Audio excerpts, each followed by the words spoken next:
Kom ons vra vir die Here om sy wysheid met ons te deel vanoggend. Here, dit is soos daai Psalm vanoggend vir ons alreeds gesê het, u waarheid is so deurdrenk met u liefde en u genade. En help ons om vanoggend te verstaan, Here, wat dit werklik beteken. Sodat ons in u kan groei, sodat ons in u kan groter geloof ontwikkel, Here, en u verheerlik word daardeur. Mag u verheerlik word. Amen. Nou, ons is in Romeine, ons is by Romeine 4 se einde, en een idee begin soos 'n paal bo water uitstaan, as dit kom by 'n herstelde verhouding met God vir die mens. Enige moontlike vorm van herstel met God vereis God se vryspraak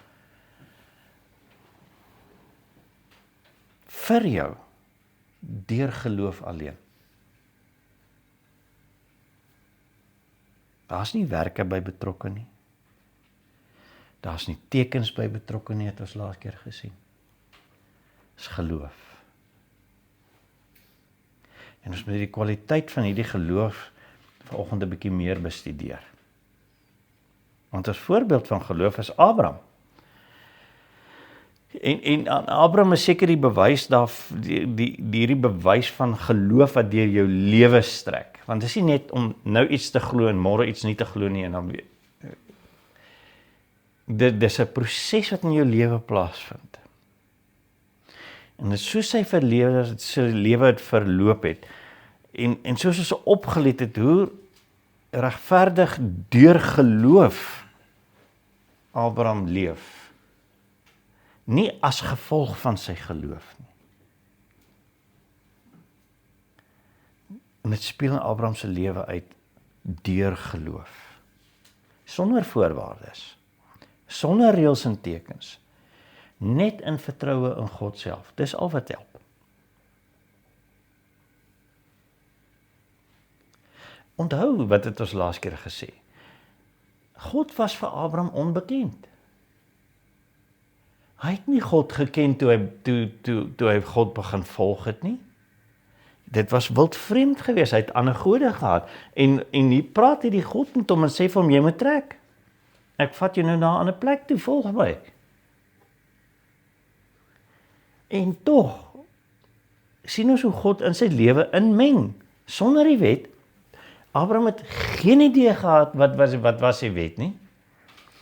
Sonder die teken van die besnydenis, dit kom eers baie later in sy lewe.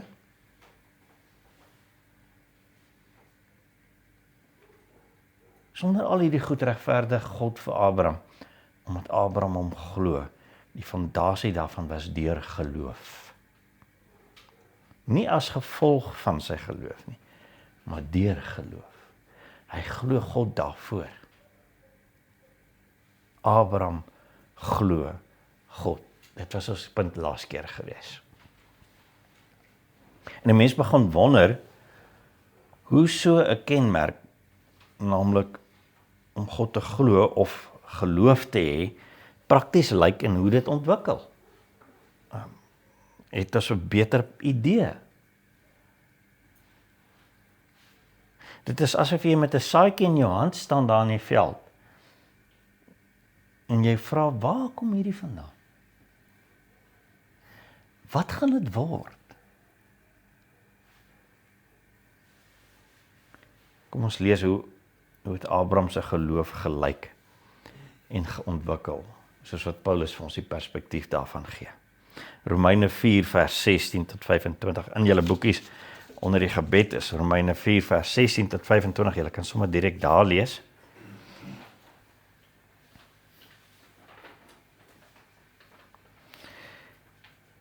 Romeine 4 vers 16.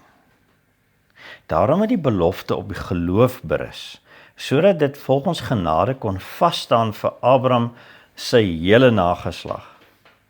Nie net vir hulle wat op grond van die wet leef nie, maar ook vir hulle wat op grond van Abraham se geloof leef. Hy is ons almal se vader. soos daar geskryf staan. Ek het jou die vader van baie nasies gemaak.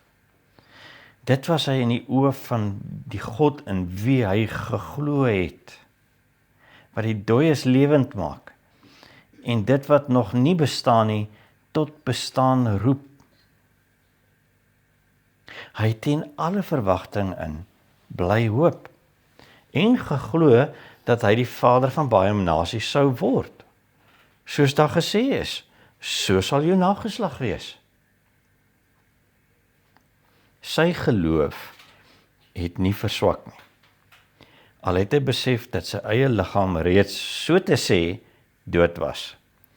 Hy was reeds ongeveer 100 jaar oud. En dat Sarah se moederskoot ook reeds dood was. Met die belofte van God in gedagte, het hy nie in ongeloof verval en begin twyfel nie.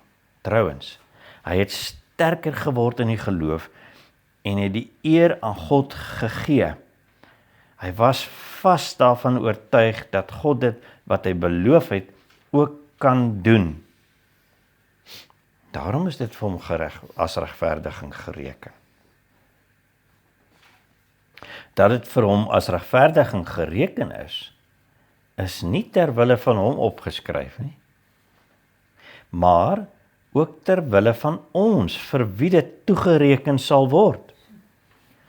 Ons wat in glo in hom wat Jesus, ons Here, uit die dood opgewek het. Hy is ter wille van ons oortredings oorgelewer en ter wille van ons regverdigmaking opgewek.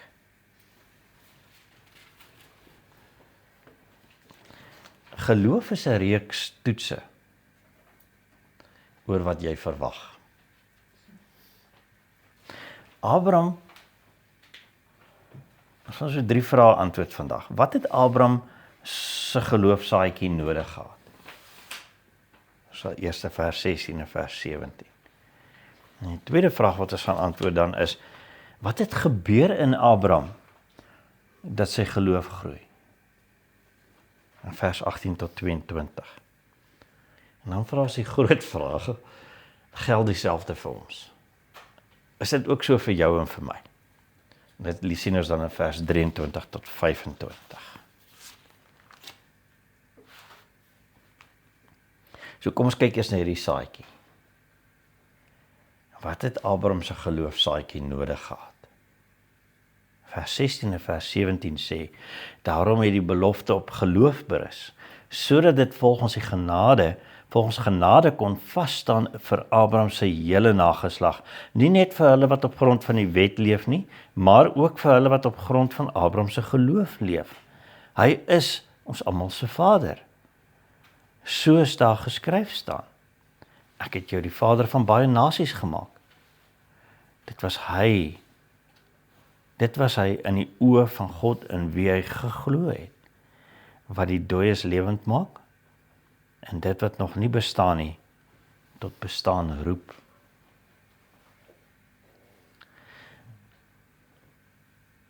Abraham se geloof het 'n toetstoestand nodig. Iets moet dit toets.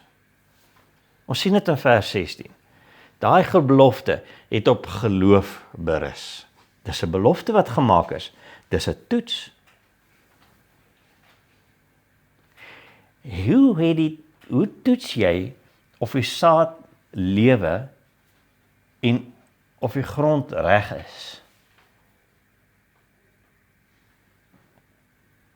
Jy moet hom plant. Jy moet hom water gee. Jy maak 'n belofte daaroor. Hierdie sal 'n plant word. Dink vir 'n oomblik aan jouself as 'n kind of aan jou kinders en beloftes. Want die kinders klaar daaroor gevra, hulle het lekker sports gehad daarmee. Wat gebeur as jy 'n belofte kry of 'n belofte maak?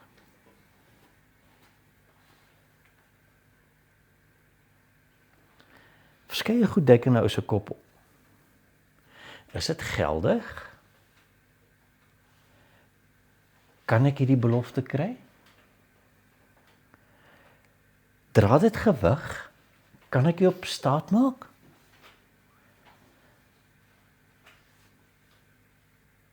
Lê dit in grond wat voorheen getrou geproduseer het?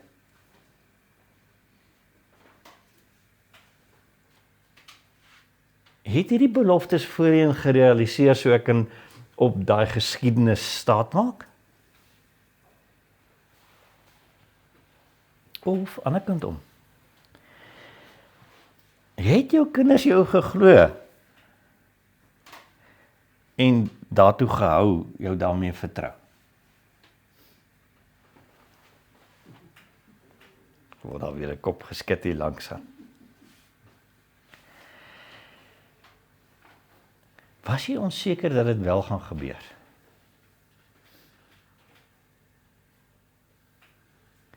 Was jy onseker of jy die persoon kan vertrou?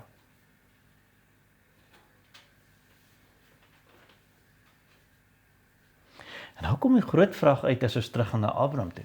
Sal jy 'n vreemdeling so vertrou?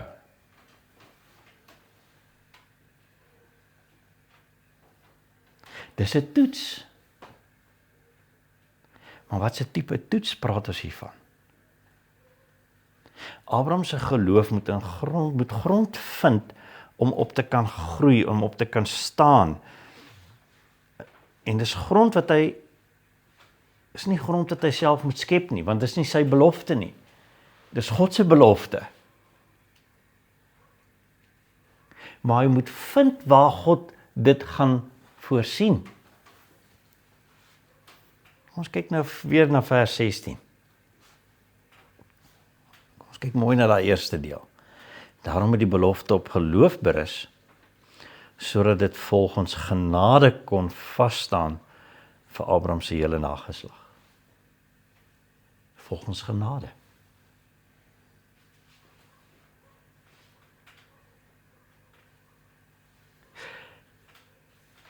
Dit is 'n soekproses wat plaasvind in Abraham se lewe, wat sy geloof in God bevestig. As daai proses nie daar was nie, was daar geen geloof in God nie. Dis 'n soekproses wat plaasvind. Hierdie belofte hang af van God se genade. En die groeiproses van Abraham se geloof in daai genade. Nie andersom nie. Nie in Abraham se geloof en dan kyk of God genade gaan gee nie. God het klaar sy genade gegee. Hy het klaar die belofte gemaak. En Abraham groei daarin. Abraham ontvang genade en hy glo en die geloofsaadjie begin groei. Die geloofsaadjie ontkiem, daar kom die blaartjie bo die grond uit. En soos Abraham glo en daarop bly staan, bring God die detail in die beloftes in Genesis na vore. Dit is, gaan lees dit rustig vir jouself een of ander tyd deur, hoofstuk 12, 13, 15. En kyk hoe God hierdie belofte aan hoe meer in detail inbring. In hoofstuk 12 is dit met, wanneer hy moet trek, hy eerste kontak, is dit 'n eenvoudige belofte van groei as hy trek. Abraham, trek, ek gaan jou 'n nasie maak. En dan in hoofstuk 13 sien jy, wanneer hy in die land is, dan verdiep hy die belofte. Dan sê God vir hom, trek deur die land en bly, dit is joune. En ons weet wat hy doen. Hy kan God nog nie vertrou daarvoor nie. En wat doen hy? Hy trek Egipte toe, gemaak moeilikheid daaronder. Met sy vrou. En dan in hoofstuk 15 vind ons, nou raak die belofte baie spesifiek. En die belofte raak onmoontlik.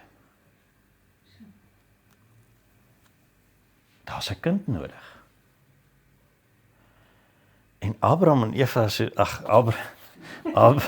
Abraham en Sarah, soos wat ons hier gelees het, Kinders was nie meer op die tafel nie. Hulle het nou al hierdie pad geprobeer, en daar is nie 'n kind nie, en Abraham is 100 jaar oud, en Sara kan nie kinders kry nie.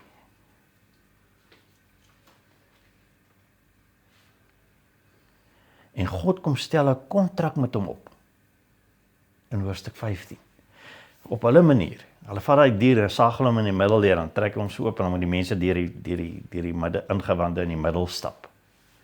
En wat gebeur? 'n Groot slaap oorval Abraham. En God sluit die kontrak sonder Abraham.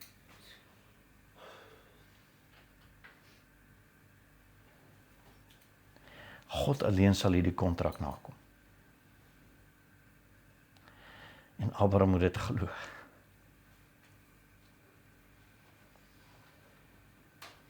God herhaal elke keer wat hy gaan doen, herhaal hy elke keer meer oortuigend, sodat Abraham op 'n vaster vertroue kan begin reageer en meer daarin glo. So daag hy Abraham se geloof elke keer uit. Abraham moet reageer. Hy het nie 'n keuse nie, want elke keer sluit hy die belofte hom in. Hy kan nie sê, okay, miskien op 'n ander plek, miskien iemand anders nie. Dit sluit Abraham in. Abraham, jy sal die vader van vele nasies wees. Abraham het net een keuse.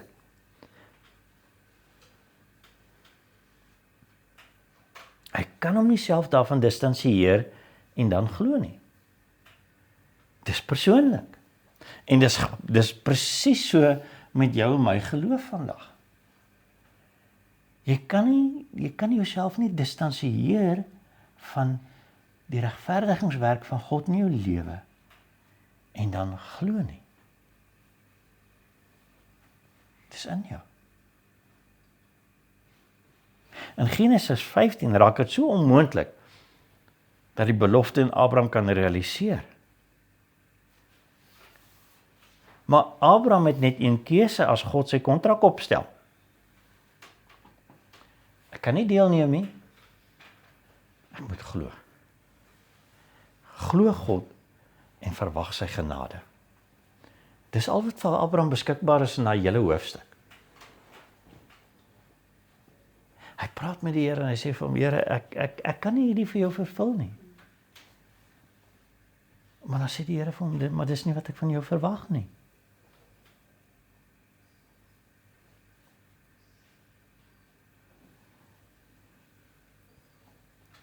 Maar God is nog nie klaar met Abraham se geloofsgroei nie. Hy het gedink hy sal dit daar stop en nou doen wat hy gesê het. Maar hy's nog nie klaar met sy geloofsgroei nie. Voor hy die belofte realiseer, sê God vir Abraham, ek gaan jou 'n nuwe identiteit gee, ek gaan jou 'n nuwe naam gee. Jy is nou die vader van baie nasies, jy gaan nou bekend staan as Abraham, nie meer Abraham nie. Jy gaan nou Abraham wees, wat beteken, jy is nou vader van baie nasies. Nou moet Abraham rondloop, en hy moet vir ander mense gaan sê, my naam is nou Abraham, ek gaan die vader van baie nasies wees, nadat ek 100 jaar oud is.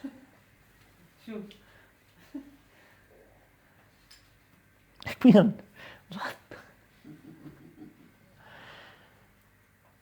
Gaan jy God nou in die publiek glo, Abraham? Dis die uitdaging wat voor Abraham staan. Abraham moet met die onmoontlike saamleef, voor God dit moontlik maak.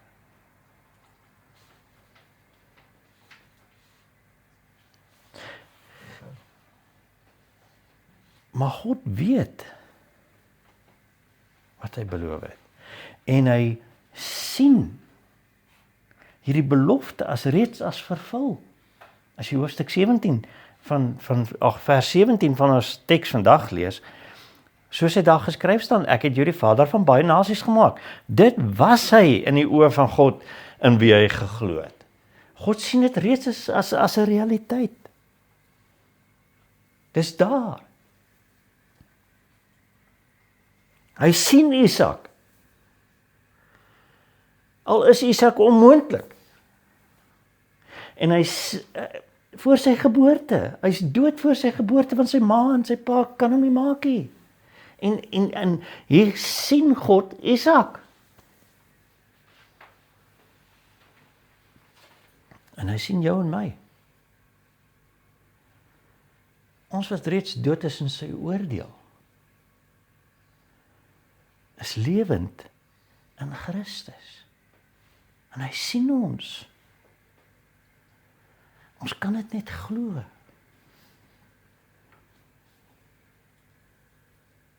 God sien Isak lewe. En God sien jou en my lewe ten spyte van alles wat teen dit tel. En nuwe lewe gebeur deur geloof in sy God genade. Sy genade. Ons glo dit. Nou, dit bring ons by ons tweede vraag. Nou, wat gebeur in Abraham? Vers 18 tot 22. Hy teen alle verwagting in bly hoop en geglo dat hy die vader van baie nasies sou word. Soos daar gesê is, so sal jou nageslag wees. Sy geloof het nie verswak nie. Al het hy besef dat sy eie liggaam reeds so te sê dood was. Hy was reeds ongeveer 100 jaar oud. En dat Sarah se moederskoot ook reeds dood was. Met die belofte van God in gedagte, het hy nie in ongeloof verval en begin twyfel nie. Trouwens, hy het sterker geword in die geloof en hy het die eer aan God gegee. Hy was vas daarvan oortuig dat God dit wat hy beloof het ook kan doen. En daarom is dit vir hom as regverdiging gereken. Nou wat gebeur in Abraham? Ons sien Abraham skuif sy verwagting na God se belofte. God se verwagting. God het so gesê en ek verwag dit. Is hy onseker? Verseker. In uit Genesis 15 se gesprek is dit duidelik dat hy weet, hy gaan nie die belofte self kan voortbring nie, as hy met God praat in die nag. En hy sê dit vir die Here op 'n interessante manier. Hy sê vir die Here, hy glo hom. Maar God kan nie op hom wat Abraham 'n staat maak om dit reg te kry nie. Wow. Luister mooi. Hy sê vir God, ek glo jou. Maar jy kan nie op my staat maak. Nie daarvoor nie.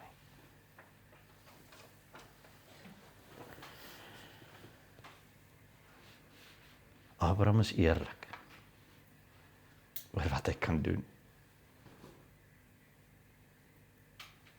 Abraham kan nie die situasie beheer en bydra nie, maar hy kies om God te bly glo en om op God alleen staat te maak daarvoor. Dit is God se belofte.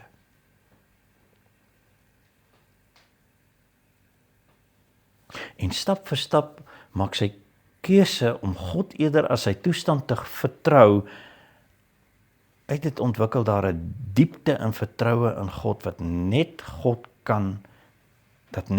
kan en wil en sal optree. Dit raak sy ervaring. Hy vertrou God.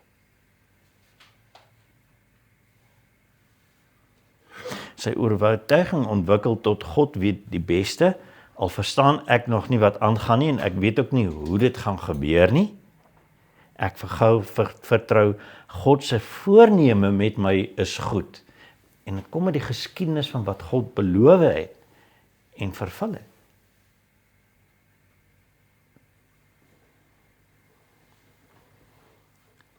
God is Abraham se fokus. Nie sy geloof in God nie. God is die fokus. En hy glo God. En dit is wat God se regverdiging as basis het. Dit verheerlik God. Nie my geloof in God nie. En daarom word dit vir Abraham as regverdiging toegereken. Want net God kan dit doen en hy weet net God sal dit doen.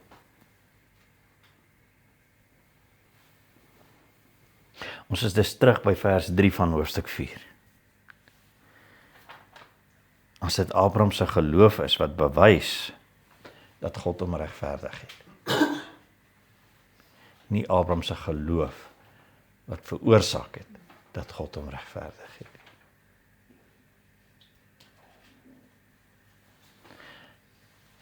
Nou kom die vraag op. Okay. Dit geld vir Abraham. Maar geld dit vir jou en vir my? Geld dieselfde vir ons? Vers 23 tot 25. Dat dit vir hom as regverdiging gereken is nie ter wille van hom opgeskryf nie. Maar ook ter wille van ons vir wie dit toegereken sal word.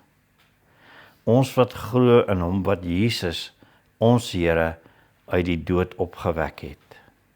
Hy is ter wille van ons oortredings oorgelewer en ter wille van ons regverdigmaking opgewek. Dis 'n woordjie, dis 'n frase hier wat 'n ou bietjie pootjie. Aan vers 24. Maar ook ter wille van ons vir wie dit toegereken sal word. En nou wonder 'n mens, okay. Moet ek nou werk vir my geloof? Sal ek dit net eendag kry? Miskien. Dit is nie die waarheid nie. Maar waarmee is ons besig? Ons is besig met geloof. En geloof is 'n proses. Geloof is nie net 'n insident wat in jou lewe plaasvind, dit is 'n proses. En Paulus kyk vorentoe. Hy sê, hier vanaf vorentoe is dit wat met jou gaan gebeur. Abraham se geloofsproses is volgens 4 vers 23 tot 25 nie neergeskryf vir Abraham nie, maar vir ons. Sodat ons dit kan ervaar.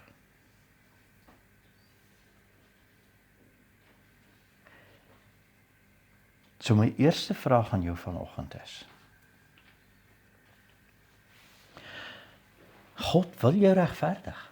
Dit is duidelik, dis hoekom Christus gesterf het en hoekom Christus opgestaan het.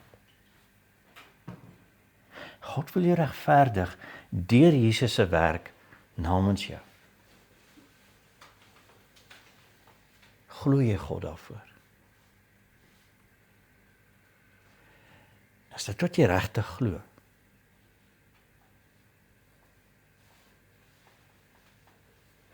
Glo jy God se goeie voorneme vir jou?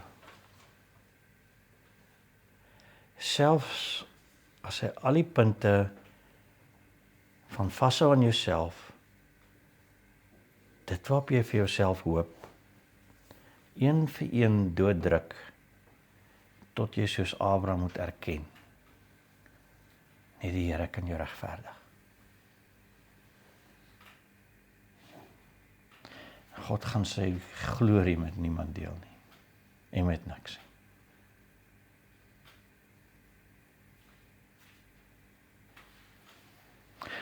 Glo jy dit is moontlik om op daardie draaipunt te kom, en dit te oorleef?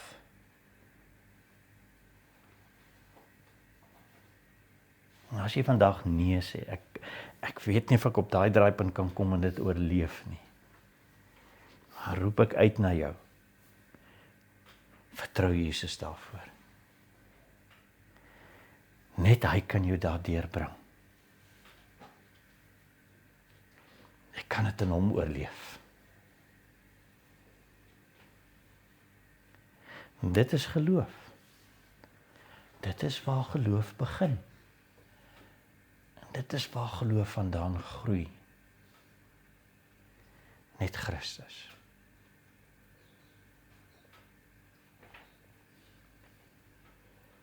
My tweede vraag is jy eerlik met God oor wat jy glo? Ons sê almal ja, nee, ons glo in God. Maar as ons eerlik oor wat ons glo van God.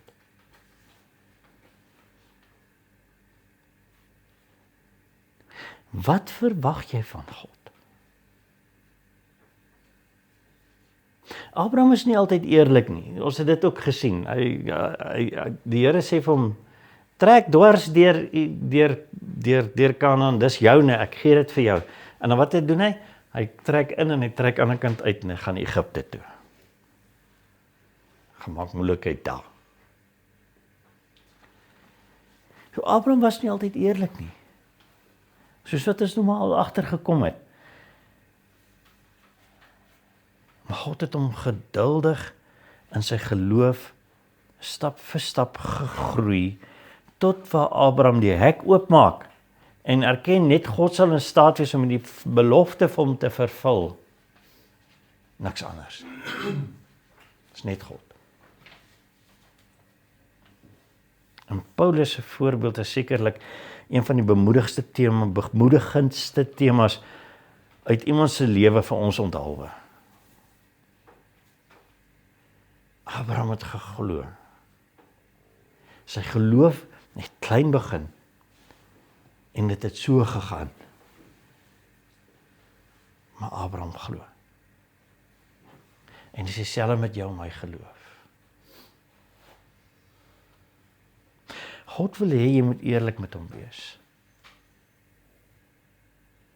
Want sy enigste bedoeling vir jou is om vir jou om te gee. Dis al wat God met jou wil doen. Sy wil vir jou omgee. En so elke stap wat hy neem met jou, is om jou so ver te kry om eerlik te wees, om jou aandag te trek, sodat hy vir jou om kan gee en dit kan bewys, hy het jou geregverdig. Hy wil jou regverdig. Wees eerlik daaromtrent.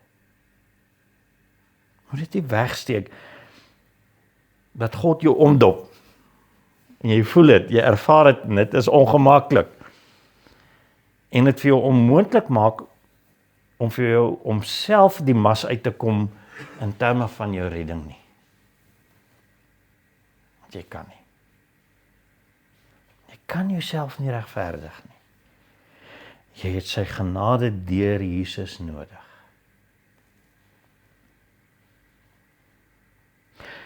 Wees eerlik daaroor met God en hoe jy daarmee sukkel.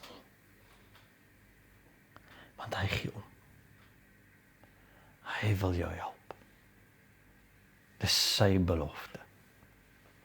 Kom ons bid saam.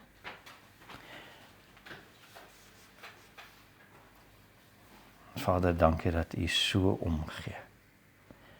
Dat u seun gegee het, sodat ons geregverdig kan word, Here, en dat u dit so duidelik maak, deurdat u hom uit die doodheid opwek. Help ons om daaraan vas te klou, Here.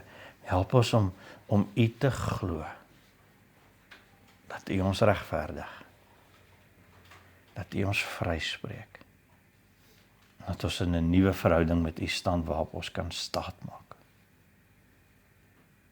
Help ons om eerlik te wees daaromtrent, Here, wanneer ons nie kan nie. En na u toe te draai en op u te weer eens te vertrou. Ons vra dit uit u genade alleen. Amen.